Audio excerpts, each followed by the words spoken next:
In today's story, a disillusioned woman divorces her husband of 17 years and goes on to increase her body count, only to end up regretting her choices.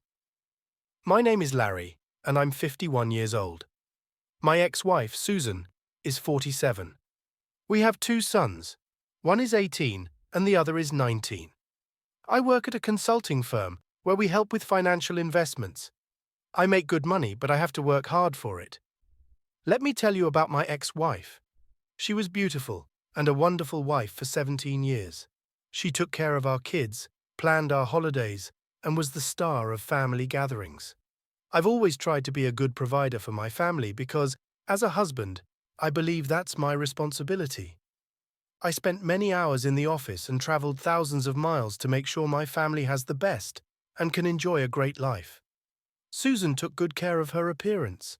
She worked out regularly, and I supported her by paying for her breast implants and some facial procedures, including regular Botox shots. As beautiful as she is, my wife isn't very skilled in areas that don't relate to her strengths, like car repairs, household tasks, and financial matters.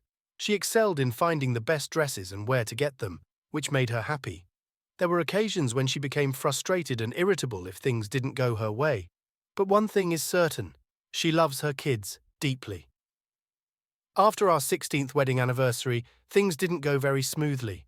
The COVID-19 pandemic had a major impact on the global economy. My income decreased, and when income goes down, spending logically should too. But Susan had a different perspective.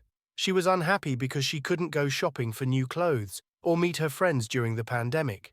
Once the pandemic was over, she returned to her usual habits, but her attitude seemed a bit changed. I knew I had to work hard to get things back on track, so some aspects of our home life had to take a back seat. Susan started using TikTok to pass the time at home, and surprisingly gained a significant following on the platform. Over time, she grew more distant from me. I tried to spend time with her, but she preferred making TikTok videos and sharing updates about her day. I watched her videos occasionally, and I started to have concerns. Her videos became darker in tone, discussing freedom and women's oppression.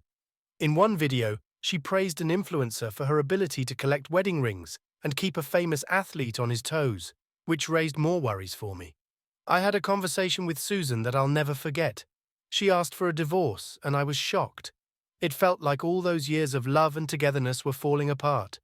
I asked her why she wanted a divorce, and she said she didn't feel loved and thought we shouldn't be together because we were incompatible. She mentioned that she didn't think we looked good as a couple anymore. I realized I hadn't had time to work out due to my demanding job, and I'm not particularly athletic. Over time, I'd gained some weight.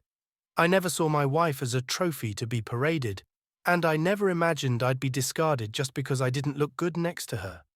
After 17 years of marriage, I cried all night and felt lost about what to do. I offered to get in better shape, but she declined and said that she needed to feel loved and wanted to explore the world. I warned her that she had never tried to do things on her own in years, and that she might face challenges she wasn't prepared for.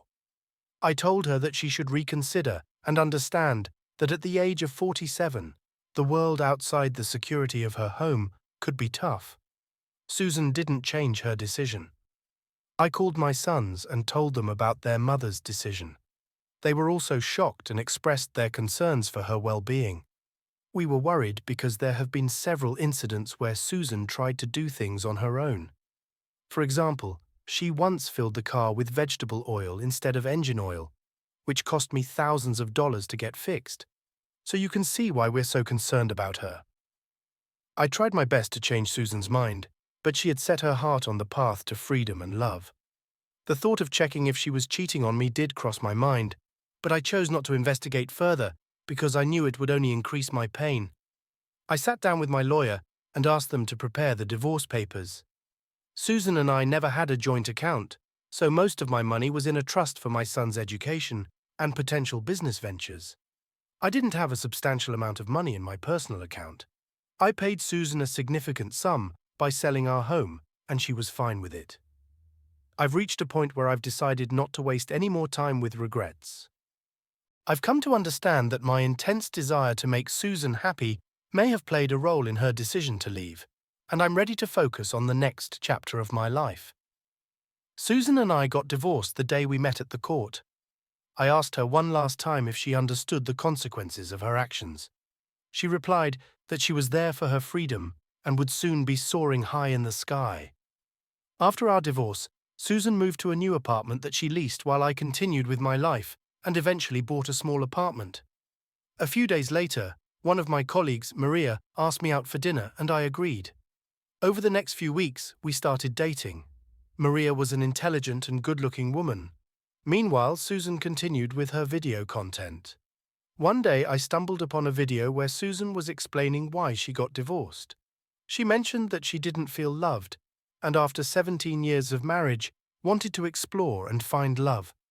Many of her followers cheered and left approving comments. When I checked these followers, I noticed that most of them were middle-aged women. It seems that like-minded people tend to come together. I had a feeling that Susan would soon come to understand what it means to be single, and I didn't have to wait long for it to happen. In one of her videos, she expressed her concerns about managing daily tasks like taking out the garbage, changing a light bulb, and ensuring her car was serviced on time. In her next video, she explained that she was now looking for a date and even shared her Tinder profile, asking people to swipe right. She mentioned that she would choose who would be lucky enough to date her. I was disgusted and didn't expect her to go to such lengths. A week later, there was another video where she was explaining why her new boyfriend is now her ex-boyfriend. She explained that her ex-boyfriend was interested only in getting in her pants. She was giggling, and it seemed that even though she got pumped and dumped, she did not find that disgusting. The very thought that the mother of my kids is now being pumped by Tinder simps in just a few days was unsettling. She returned with another video, stating that men were only interested in one-night stands with her. She also laughed about her experiences with 2 or 3 night stands. It seemed like her standards were falling rapidly, akin to the fall of Enron stocks. On the other hand, my relationship with Maria was going strong.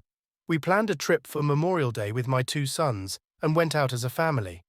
I didn't inform Susan because I felt that she no longer deserved to be with us. My sons posted some of our pictures together on Instagram, and Susan saw them. It seems she didn't like what she saw. Her comment on the pictures saying, "I gave birth to you and always remember that," didn't sit well with her kids. My younger son disliked her comments and removed them. A day later, she went on a rant on TikTok, expressing how she didn't feel loved and how she hadn't been given the opportunity to work outside her home. She even mentioned that she felt like a prisoner in her own home and how she felt oppressed after her kids were born, having to take care of them full time. She continued by saying how I had accumulated a lot of money and hadn't shared it with her. She mentioned that she felt nearly broke and believed she had been betrayed in the divorce. She cried and talked about spending Memorial Day alone, watching other people with their families. I guess Chad and Tyrone were busy with their families and left Susan alone. Yes, I made a lot of money and I worked hard for it. I earned the money for the sake of my kids and my ex-wife. Susan chose to leave behind a life of luxury and paid the price, even though she had been warned about the consequences. In her next video, I saw that she had a black eye. She said that she was assaulted because her Tinder date was not well behaved. This happened at a bar when he got drunk and angry after she asked him to drink less. The police arrested her Tinder date. She said she'd stop online dating and only date people she meets at local shopping centers, hoping to find gentlemen who would ask her out. I had doubts about a gentleman approaching a 47-year-old woman for a date, but simps would surely approach her only for a pump-and-dump session. I've proposed to Maria, and we're getting married. My sons approve and are happy for me. I've kept Susan unaware of it because I didn't want to interact with her. Now, she's nothing more than a cheap source of entertainment for me. A few days later, I saw Susan dancing on TikTok in her undergarments, and I guess a lot of people had a treat. A day later, one of my colleagues asked me if my ex-wife was okay and if she had any mental issues. I got angry and told him to mind his own business. I did not understand why he was asking me that. I had missed a video from Susan where she was crying and saying she wished that she had stayed in her marriage and not divorced me. She said that she missed her gentleman husband and her dear sons. She added that after getting divorced, she had not found any love and that men were only with her for cheap thrills and one-night stands. There was no real love, and she was now miserable. She was thinking about returning to her home with her family, believing that her husband would surely forgive her and take her back. Well, Susan, that boat has sailed and now has new sailors. You made your bed outside the safety of your home. Now you'd better sleep in it. I warned you, reminded you, and pleaded with you, but you were adamant and hell-bent on searching for your so-called love and freedom. Your disillusionment made you crazy. Your so-called followers made you feel like you made a great choice. When you were gone, I found a great partner and real love. You, on the other hand, were just adding to your body count.